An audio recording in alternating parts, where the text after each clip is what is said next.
আসসালামু আলাইকুম দর্শক, আমি এখন আছি কুষ্টিয়া পৌরসভার মধ্যে।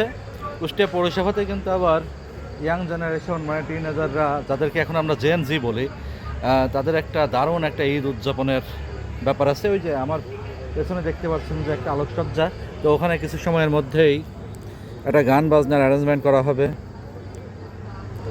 তো এটা আসলে উদযাপন কুষ্টিয়ার রীতি অনুসারেই হয়, আমরাও এক সময় করছি। কিন্তু বেসিক্যালি আসলে আমি যে বিষয়ে কথা বলতে চাচ্ছি, যে এই ঈদকে সামনে রেখে, মানে ঈদটা কিন্তু সবার, মানে শিশুদের ঈদ, তরুণদের ঈদ, যুবকদের ঈদ, আবার আবার বৃদ্ধদেরও ঈদ, আবার বৃদ্ধ বনিতা সবারই ঈদ। তো আসলে কারো আনন্দের কারণে অন্য কারোর যে একটা ক্ষতির কারণ হয়, এমন আনন্দ কিন্তু করা যাবে না।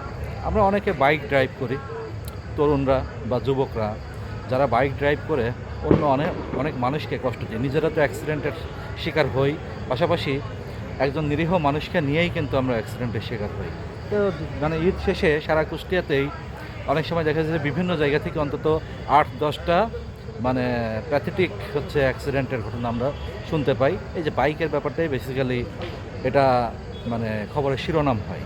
তো আসলে মানে অতি আনন্দে আমরা যেন আত্মহারা হয়ে, আমরা যেন আত্মঘাতী কোনো সিদ্ধান্ত গ্রহণ না করি, এই ঈদকে সামনে রেখে এই বার্তাটাই আর কি আমার কুষ্টিয়াবাসী সবার উদ্দেশ্যে দিতে যাচ্ছি।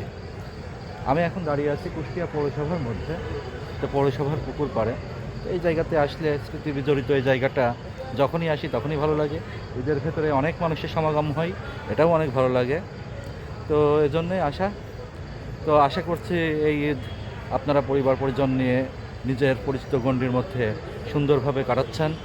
সবার প্রতি শুভকামনা। ঈদ মোবারক। ধন্যবাদ সবাইকে।